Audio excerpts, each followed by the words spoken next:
اب آیا تیسرا گروہ، وَمِنَ النَّاسِ، اور لوگوں میں کچھ ایسے بھی ہیں، مَن يَقُولُ آمَنَّا بِاللَّهِ وَبِالْيَوْمِ الْآخِرِ وَمَا هُم بِمُؤْمِنِينَ، جو کہتے تو یہ ہے کہ ہم ایمان رکھتے ہیں اللہ پر بھی اور یوم آخر پر بھی، مگر وہ حقیقت میں مومن نہیں ہے۔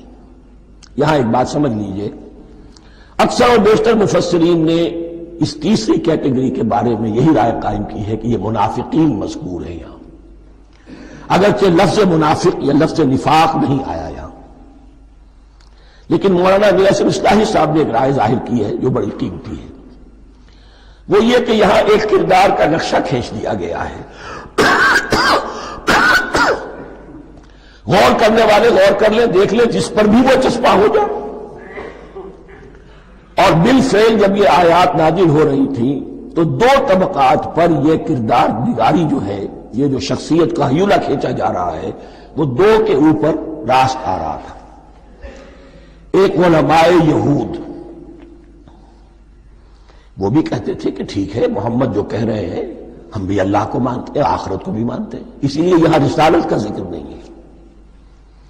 بھئی ہم محمد ہی کو نہیں مانتے نا صلی اللہ علیہ وسلم، باقی اگر 1.25 لاکھ نبی آئے ہیں تو باقی 1.25 لاکھ کو تو ہم مانتے ہیں، ایک محمد کو نہیں مانا، ایک عیسیٰ کو نہیں مانا، بس تو ہمیں بھی مانا جانا چاہیے کہ ہم بھی مسلمان ہیں۔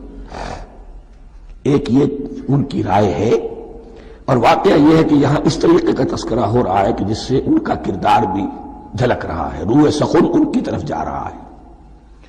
مجھے یاد ہے اپنی 10ویں جماعت کے زمانے میں دہلی میں نے دیکھا تھا کہ ناٹ سرکس، وہاں کا ایک بڑی مارکیٹ ہوتی تھی، تو جوتے کی دکان پہ بہت بڑا جوتا لٹکایا ہوا تھا، بہت بڑا، اور لکھا تھا free to home it fits, جس کے پاؤں میں یہ ٹھیک ٹھیک آ جائے وہ لے جائے اس کو۔ تو یہ free to home it fits ہے، ایک کردار ہے، اب یہ کردار جس کے اوپر بھی فٹ بیٹھ جائے، ان میں یقیناً زیادہ تو غلبہ یہی ہے جو مفسرین کی رائے ہے، منافقین کا معاملہ جو ہو رہا ہے، لیکن یہ کردار بعین نہیں فٹ بیٹھ رہا ہے یہود کے علماء پر۔ اور یہ بھی نوٹ کر لیجئے کہ جو مدینہ منورہ میں نفاق کا جو پودا پروان چڑھا ہے، بلکہ پودا نہیں کہنا چاہیے، جھاڑ جھکاڑ جو پروان چڑھا ہے، وہ یہودیوں کے زیر اثر، جیسے جنگل کے اندر بڑے بڑے درخت بھی ہوتے ہیں اور اندر جو ہے نیچے جھاڑیاں بھی ہوتی ہیں، تو یہ نفاق کا جھاڑ جھکاڑ جو ہے وہ یہودی علماء کا جو پودا تھا اور بہت بڑا تھا، اس میں کوئی شک نہیں، اس کے سائے میں پروان چڑھا ہے۔ ان دونوں میں معنوی ربط بھی ہے۔ وَمِنَ النَّاسِ مَن يَقُولُ آمَنَّا بِاللَّهِ وَبِالْيَوْمِ الْآخِرِ وَمَا هُم بِمُؤْمِنِينَ، اور لوگوں میں سے کچھ ایسے بھی ہیں جو کہتے تو یہ ہے کہ ہم ایمان رکھتے ہیں اللہ پر اور یوم آخر پر، لیکن وہ مومن نہیں ہیں۔ يُخَادِعُونَ اللَّهَ وَالَّذِينَ آمَنُوا وَمَا يَخْدَعُونَ إِلَّا أَنفُسَهُمْ، وہ دھوکہ دینے کی کوشش کر رہے ہیں اللہ کو اور اہل ایمان کو۔ یہ یخادعون جو ہے یہ باب مفاعلہ ہے، باب مفاعلہ میں کشمکش ہوتی ہے، کشاکش ہوتی ہے، لہذا ترجمہ میں نے کیا کوشش کر رہے ہیں۔ وما یخدعون الا انفسهم، یہ ثلاثی مجرد میں آ گیا، اور نہیں دھوکہ دے رہے مگر صرف اپنے آپ کو، یہ یقینی ہے اپنے آپ کو تو دھوکہ دے رہے ہو، لیکن یہ کہ اللہ اس کے رسول کو اور اللہ اور اہل ایمان کو دھوکہ نہیں دے سکتے۔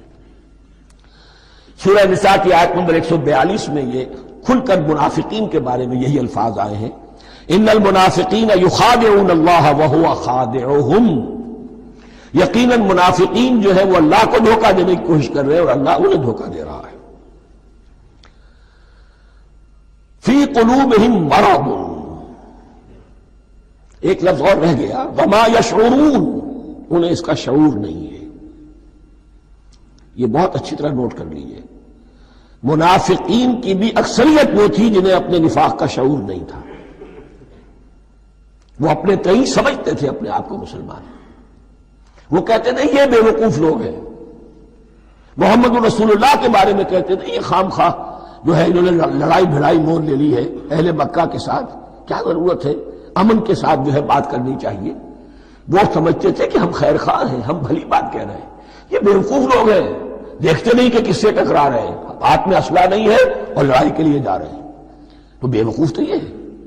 لیکن وہ سمجھتے تھے کہ ہم تو بڑے مخلص ہیں، ہم مسلح ہیں، تو ما یشعرون بہت ضروری ہے۔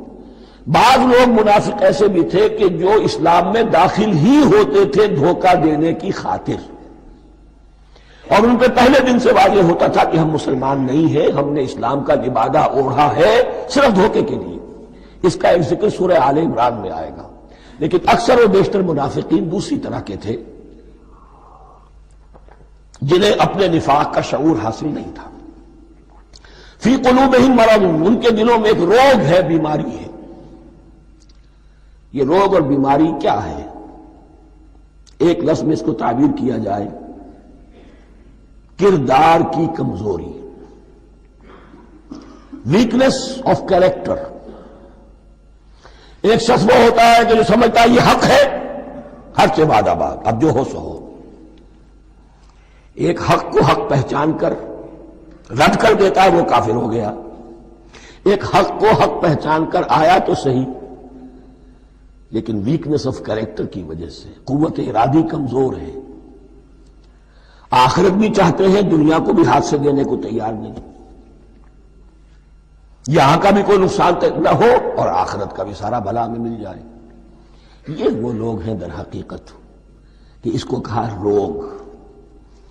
فی قلوبہم مرض فزادہم اللہ مرضا، تو اللہ نے ان کے مرض میں اضافہ کر دیا۔ یہ اللہ کی سنت ہے، آپ حق پر چلنا چاہیں حق کا راستہ آپ کے لیے آسان کر دے گا، آپ برائی کی طرف جانا چاہیں بڑی سے بڑی برائی آپ کے لیے ہلکی ہوتی چلی جائے گی، کوئی خاص بات ہی نہیں، چلو یہ بھی کر گزرو، جب یہ کر لیا تو یہ بھی کر گزرو۔ اور اگر آپ بین بین لٹکنا چاہیں تو اللہ اسی پہ چھوڑ دیتا ہے۔ ٹھیک ہے، آپ سمجھتے ہیں ہم کامیاب ہو رہے ہیں، ہم نے مسلمانوں کو بھی دھوکہ دے لیا، وہ ہمیں مسلمان سمجھتے ہیں، اور یہودیوں کو بھی دھوکہ دے لیا، وہ سمجھتے ہیں کہ ہم ان کے ساتھی ہیں، تو سمجھا کامیاب ہو رہے ہیں، حقیقت میں کامیابی نہیں۔ فی قلوبہم مرض فزادہم اللہ مرضا ولہم عذاب علیم بما کانوا یکذبون، اور ان کے لیے تو دردناک عذاب ہے۔ عذاب عظیم کا لفظ آیا تھا اوپر کفار کے لیے، وَلَهُمْ عَذَابٌ عَظِيمٌ، 7ویں آیت ختم ہوئی، اور عذاب علیم کا لفظ آیا یہاں، ان کے لیے دردناک المناک عذاب ہے، بما کانوا یکذبون، بسبب اس جھوٹ کے جو وہ بول رہے تھے۔ وَإِذَا قِيلَ لَهُمْ لَا تُفْسِدُوا فِي الْأَرْضِ، اور جب ان سے کہا جاتا تھا مت فساد کرو زمین میں۔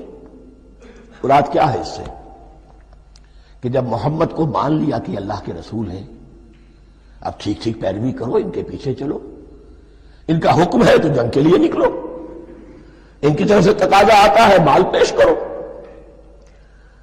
اور اگر تم اس سے کتراتے ہو تو فساد مچا رہے ہیں، جماعتی زندگی کے اندر فتنہ و فساد پیدا کر رہے ہیں۔ وَإِذَا قِيلَ لَهُمْ لَا تُفْسِدُوا فِي الْأَرْضِ قَالُوا إِنَّمَا نَحْنُ مُصْلِحُونَ، وہ کہتے تھے نہیں ہم تو صلح کرانے والے ہیں، اصلاح کرنے والے ہیں، ہم چاہتے ہیں لڑنا بھیڑنا کوئی اچھی بات نہیں ہے، ٹکراؤ تصادم یہ کوئی اچھے کام تھوڑا ہی ہے، بس ٹھنڈے ٹھنڈے دعوت دیتے رہو، جو چاہے قبول کر لے جو چاہے رد کر دے، خام خواہ یہ ٹکرانا اور یہ جنگ کرنا اور اللہ کے دین کو غالب کرنے کے لیے یہ قربانی دو اور یہ مصیبت جھیلو اور یہ مشقت برداشت کرو اور یہ چیز چھوڑو اور یہ ترک کرو، یہ کاہے کے لیے؟ وَإِذَا قِيلَ لَهُمْ لَا تُفْسِدُوا فِي الْأَرْضِ قَالُوا إِنَّمَا نَحْنُ مُصْلِحُونَ أَلَا إِنَّهُمْ هُمُ الْمُفْسِدُونَ وَلَٰكِن لَا يَشْعُرُونَ، آگاہ ہو جاؤ کہ وہی ہے مفسد، فساد پھیلانے والے۔ اس لیے کہ محمد رسول اللہ کی دعوت ہے زمین میں اصلاح کے لیے، اس اصلاح کے لیے کچھ آپریشن کرنا پڑے گا۔ مریض اس درجے کو پہنچ چکا ہے کہ آپریشن کے بغیر اس کی شفا نہیں ہوگی، اب اگر تم اس کے راستے میں رکاوٹ بنتے ہو تو در حقیقت تم فساد مچا رہے ہو، لیکن تمہیں اس کا شعور نہیں۔ الا انہم ھم المفسدون ولکن لا یشعرون، پھر دیکھیے نوٹ کیجئے، شعور نہیں ہے۔ شعوری نفاق اور شے ہے، غیر شعوری نفاق ہے کہ جس کا یہ سارا تذکرہ ہو رہا ہے۔ وَإِذَا قِيلَ لَهُمْ آمِنُوا كَمَا آمَنَ النَّاسُ، اور جب ان سے کہا جاتا ہے ایمان لاؤ جیسے دوسرے لوگ ایمان لائے، آخر دیکھو دوسرے یہ اہل ایمان ہیں، جب بلاوا آتا ہے فوراً لبیک حاضر ہوتے، جو بھی ہو یہ تم جو ہے آخر تم نے اور روش اختیار کی۔ وَإِذَا قِيلَ لَهُمْ آمِنُوا كَمَا آمَنَ النَّاسُ قَالُوا أَنُؤْمِنُ كَمَا آمَنَ السُّفَهَاءُ، وہ کہتے ہیں کہ کیا ہم ایمان لائے جیسے یہ بے وقوف لوگ ایمان لائے؟ انہیں تو اپنے نفع کی فکر، نہ نقصان کی فکر، نہ خطرات کا کوئی خیال، نہ اندیشوں کا کوئی گمان. جان جائے، مال جائے، اولاد کو چھوڑ دیں، گھر بار چھوڑ کے آ گئے ہیں. ان سے بڑے بیوقوف کون ہوں گے؟ بال بچے چھوڑ آئے ہیں کفار مکہ کے رحم و کرم پر، سرداران قریش جو چاہے ان کے ساتھ کریں. تو یہ تو بیوقوف لوگ ہیں. آج کل آپ کہتے ہیں ایسے ہی لوگوں کو فینیٹکس ہیں. یہ فینیٹکس ہیں. دیکھ بھال کر چلنا چاہیے، دائیں بائیں دیکھ کر چلنا چاہیے، نفع نقصان کا خیال کر کے چلنا چاہیے. چاہے حق ہے ٹھیک ہے، لیکن بہرحال اپنی مصلحتوں کو بھی اور اپنے اہل و عیال کی مصلحتوں کو بھی دیکھنا چاہیے. یہ لوگ تو معلوم ہوتا ہے کہ بالکل دیوانے ہو گئے، فینیٹکس ہو گئے. وَإِذَا قِيلَ لَهُمْ آمِنُوا كَمَا آمَنَ النَّاسُ قَالُوا أَنُؤْمِنُ كَمَا آمَنَ السُّفَهَاءُ أَلَا إِنَّهُمْ هُمُ السُّفَهَاءُ وَلَٰكِن لَّا يَعْلَمُونَ. آگاہ ہو جاؤ کہ وہی بے وقوف ہے لیکن انہیں علم نہیں ہے. وہ صادق الایمان جو ایمان کی ہر تقاضے کو پورا کرنے کے لیے ہر وقت حاضر ہیں. ان سے بڑا عقل مند کوئی نہیں، ان سے بڑا سمجھدار کوئی نہیں. انہوں نے یہ جان لیا ہے کہ اصل زندگی آخرت کی زندگی ہے، یہ نہیں ہے. یہ تو عارضی ہے. کل نہیں آج ختم ہو جائے، آج نہیں ابھی ختم ہو جائے، کیا فرق پڑے گا؟ جانا تو ہے، اب نہیں تو کل، کل نہیں تو پرسوں جانا تو ہے. تو عقل تو ان کے اندر ہے. الا انہم هم السفہاء ولکن لا یعلمون واذا لقوا الذین آمنوا قالوا آمنا. اور جب یہ ملتے ہیں ان سے جو اہل ایمان ہیں تو کہتے ہیں ہم بھی ایمان رکھتے ہیں. اب یہ ان دونوں پر آئے گا. عام جو یہودی تھے وہ بھی کہتے تھے کہ ہم بھی تو آخر اللہ کو مانتے ہیں، آخرت کو مانتے ہیں. اور منافق تو تھے ہی جو رسول کو بھی مانتے تھے. وَإِذَا خَلَوْا إِلَىٰ شَيَاطِينِهِمْ. اور جب یہ اپنے شیطانوں کے پاس خلوت میں ہوتے ہیں، اور یہاں شیاطین سے مراد ہیں اہل کتاب یہود کے علماء، ان کے سردار، یا عبداللہ ابن ابی جو منافقین مدینہ کا سردار تھا.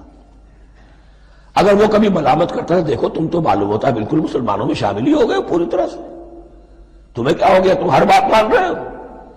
اب انہیں یہ کچھ نہ کچھ اپنی وفاداری کا یقین دلانے کے لیے کہنا پڑتا تھا نہیں نہیں ہم انہیں بیوقوف بنا رہے ہیں، ہم ان سے ذرا تمسخر کر رہے ہیں، ہم ہیں آپ کے ساتھ ہی، آپ فکر نہ کریں.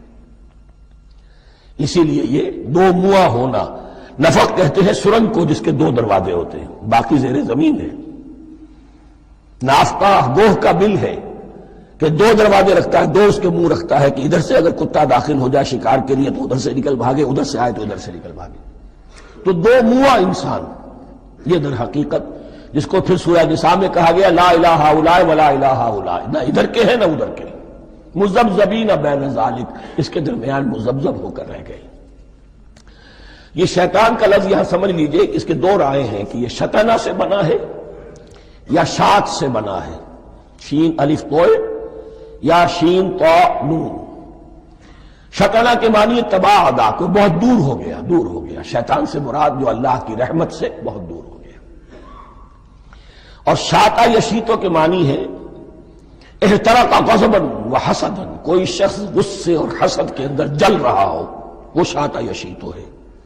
اس سے فعلان کے وزن پر، رحمان کے وزن پر، غضبان کے وزن پر شیطان، یعنی وہ کہ جو حسد اور غضب کی آگ میں جل رہا ہے. تو یہ ایک تو شیطان وہ ہے کہ جو جنات میں سے ہے، جس کا نام عزازیل تھا پہلے، اب ہم اسے ابلیس کے نام سے جانتے ہیں. وہ ایک شیطان ہے، جنی ہے. پھر یہ کہ جو بھی اس کے پیروکار ہیں دنیا میں انسانوں میں سے ہو یا جنات میں سے ہو، وہ بھی شیاطین ہیں.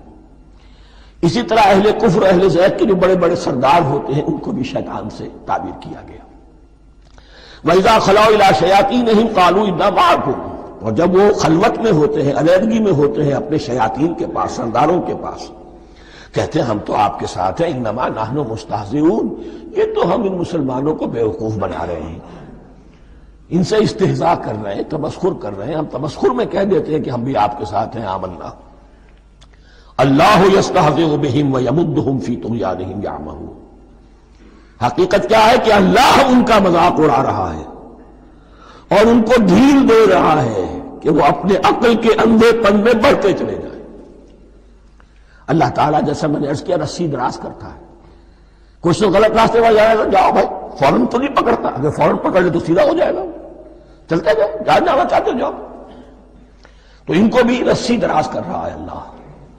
لیکن یہ کہ اللہ یستہزئ بہم، یہ سمجھتے ہیں کہ مسلمانوں کا مذاق اڑا رہے ہیں، اصل میں مذاق ان کا اڑ رہا ہے اللہ کے نزدیک. وَيَمُدُّهُمْ فِي طُغْيَانِهِمْ يَعْمَهُونَ. اب یہاں ذرا نوٹ کر لیجئے، یہ دو لفظ آئیں گے، عین میم اور ہا، امہ ہے کے ساتھ. ایک ہے عین میم اور یا، امج. تو عین اور میم تو مشترک ہے یا آخر میں فرق ہوگا.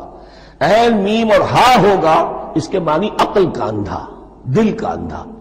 آنکھیں تو ہے لیکن دل کا اندھا ہے، عقل کا اندھا ہے. اور عین میم یا جو آنکھوں کا اندھا ہو، عمیون اندھے، اعمیٰ اندھا. تو یہاں فرمایا انا معکم انما نحن مستہزئون اللہ یستہزئ بہم ویمدہم فی طغیانہم یعمہون. اللہ ان کو اس جو ان کی عقل کے اندھے پن میں جو یہ بڑھتے چلے جا رہے ہیں، اللہ بھی ان کی رسی دراز کر رہا ہے تاکہ یہ جہاں تک جانا چاہتے چلے جائیں. اولئک الذین اشتروا الضلالۃ بالہدی، یہ وہ لوگ ہیں کہ جنہوں نے ہدایت کے عوض گمراہی خرید لی ہے. دیکھیے بڑا پیارا انداز ہے یہ. ایک شخص کے سامنے دونوں آپشنز تھے، ایک نے گمراہی کو چھوڑا، ہدایت لے لی، چاہے قیمت دینی پڑی، تکلیفیں اٹھانی پڑی، آزمائشوں میں سے گزرنا پڑا، قربانیاں دینی پڑی، ہدایت لی. اور ایک شخص نے ہدایت دے کر گمراہی لے لی. آسانی تو ہو گئی، فوری تکلیف سے تو بچ گئے، لا الہ الا اللہ ولا الہ الا اللہ، دونوں طرف سے اپنے آپ کو بچا لیا. لیکن حقیقت میں سب سے زیادہ گھاٹے کا سودا یہی ہے. اولئک الذین اشتروا الضلالۃ بالہدی، ہدایت دے کر اور ضلالت خرید لی ہے. فما ربحت تجارتہم، تو ان کی تجارت ان کے حق میں ہرگز مفید نہیں ہوئی. اب یہاں بھی دیکھیے، را با اور ہے ہا، ربحا، اس کے معنی نفع، صحیح نفع، جائز نفع. را با اور وا، ربا، وصول، وہ بھی اضافہ ہے، وہ بھی بڑھوتری ہے، لیکن وہ حرام ہے. ایک ہے تجارت کے اندر جو نفع ہو جائے وہ ربح ہے. را با اور ہا یہ نفع ہے جو جائز نفع ہے. را با اور وا، ربا، یہ کیا ہے؟ یہ سود ہے، یہ حرام ہے. را اور با مشترک ہے، آگے ہا، آگے اور با، اس کا فرق ہے. فما ربحت تجارتہم وما کانوا مہتدین، ان کی تجارت ان کے حق میں ہرگز مفید نہیں ہوئی اور نہیں ہے اب یہ ہدایت پانے والے. مثلہم، اب یہاں دو تمثیلیں آ رہی ہیں بڑی پیاری. پہلی تمثیل ہے کفار کے بارے میں، دوسری تمثیل ہے یہ بین والے لوگوں کے بارے میں. پہلوں کے لیے کیا تمثیل ہے؟ مثلہم کمثل الذی استوقد نارا، ان کی مثال اس شخص کی سی ہے جس نے آگ روشن کی. ایک نقشہ کھینچا جا رہا ہے، اندھیری شب ہے جدا اپنے قافلے سے ہے تو، تیرے لیے ہے میرا شعلہ نوا قندیل. اندھیری شب ہے، قافلہ بھٹک رہا ہے. کچھ لوگ بڑی ہمت کرتے ہیں، اندھیرے میں بھی ادھر ادھر سے لکڑیاں جمع کرتے ہیں اور آگ روشن کر دیتے ہیں. لیکن عین اس وقت جب آگ روشن ہوتی ہے کچھ لوگوں کی بینائی سلب ہو جاتی ہے. پہلے وہ اندھیرے میں اس لیے تھے کہ روشنی نہیں تھی، اب وہ اندھیرے کے اندھیرے میں رہ گئے کہ روشنی تو خارج میں آ گئی، اپنی اندر کی روشنی گل ہو گئی، بصارت سلب ہو گئی. یہ مثال ہے ان کفار کی کہ حضور کی آمد سے پہلے سب بھٹک رہے تھے، کوئی حقیقت واضح نہیں تھی، قافلہ انسانیت بھٹک رہا تھا اندھیری شب میں. محمد رسول اللہ آئے، انہوں نے آگ روشن کر دی، اب راستہ کھل گیا، ہدایت واضح ہو گئی. لیکن کچھ ضد یا تعصب یا تکبر یا حسد کی بنیاد پر کچھ لوگوں کی اندر کی بینائی زائل ہو گئی. تو وہ تو ویسے کے ویسے بھٹک رہے ہیں، جیسے پہلے اندھیرے میں تھے ویسے ہی اب اندھیرے میں ہے. روشنی میں آنے والے تو وہ ہیں، دیکھ لو جن کا ذکر سب سے پہلے ہوا ہے.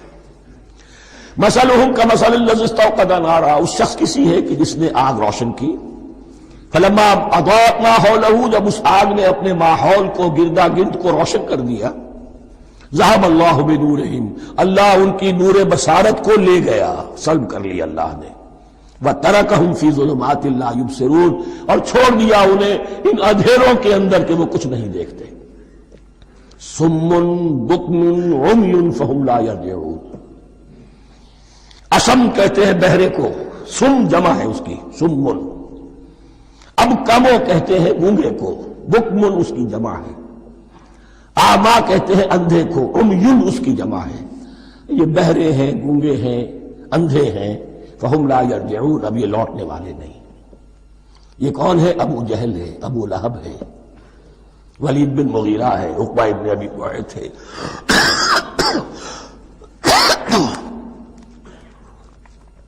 یہ سب کے سب ابھی زندہ ہے جب یہ آیات نازل ہو رہی ہیں۔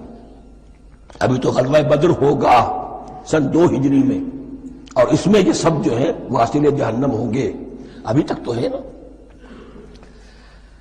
یہ لوگ ہو گئے، اس کی مثال مثلهم كمثل الذي استوقد نارا فلما اضاءت ما حوله ذهب الله بنورهم وتركهم في ظلمات لا يبصرون صم بكم عمي فهم لا يرجعون۔ اب دوسری مثال، او كصيب من السماء، یا بڑی زور کی بارش برس رہی ہے آسمان سے، فیہ ظلمات، اس میں اندھیرے بھی ہیں، ورعد، اور گرج ہے، وبرق، اور بجلی چمک رہی ہے، یجعلون اصابعهم فی اذانهم من الصواعق حذر الموت، کچھ لوگ ہیں کہ جو اپنی انگلیاں اپنے کانوں کے اندر ٹھوسے ہوئے ہیں کہ وہ جو کڑک ہے اس سے ان کی جانیں نہ نکل جائیں، موت نہ آ جائے، کڑکا ایسا ہے کہ اس کڑکے سے بچنے کے لیے اپنی انگلیاں اپنی کانوں میں ٹھوس رکھی ہیں، حذر الموت، موت کے خوف سے۔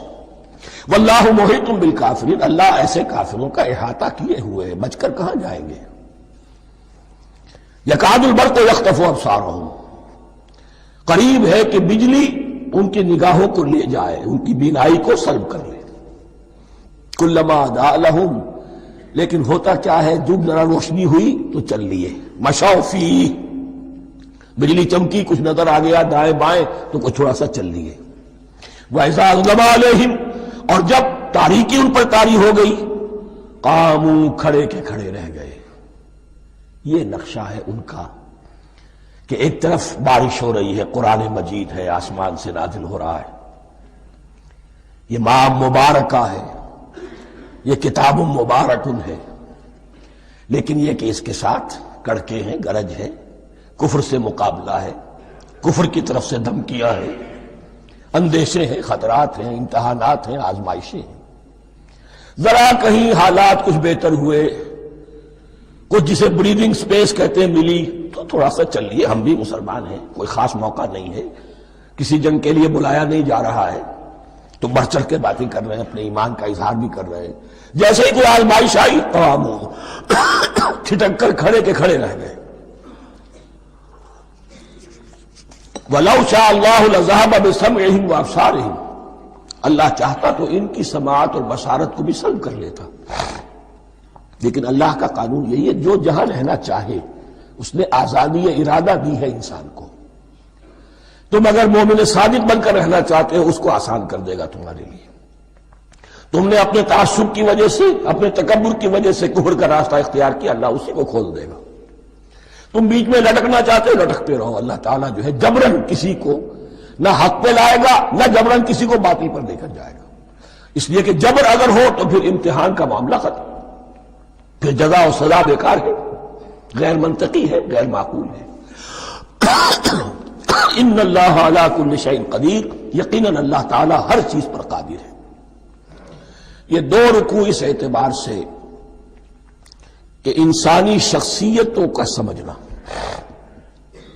اور جیسا کہ میں نے عرض کیا، تعویل عام ذہن میں رکھیے، جب بھی کبھی کوئی دعوت حق اٹھے گی، اگر وہ واقعتاً کل کے کل حق کی دعوت ہے اور اس میں انقلابی رنگ ہے کہ باطل سے پنجہ آزمائی کرنی ہے، باطل کو نیچا دکھانا ہے، حق کا غلبہ کرنا ہے،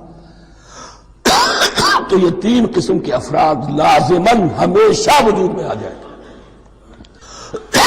ان کو پہچاننا ان کے کردار کی جو اصل جو اس کے پیچھے پس منظر ہے اس کو جاننا بہت ضروری ہے.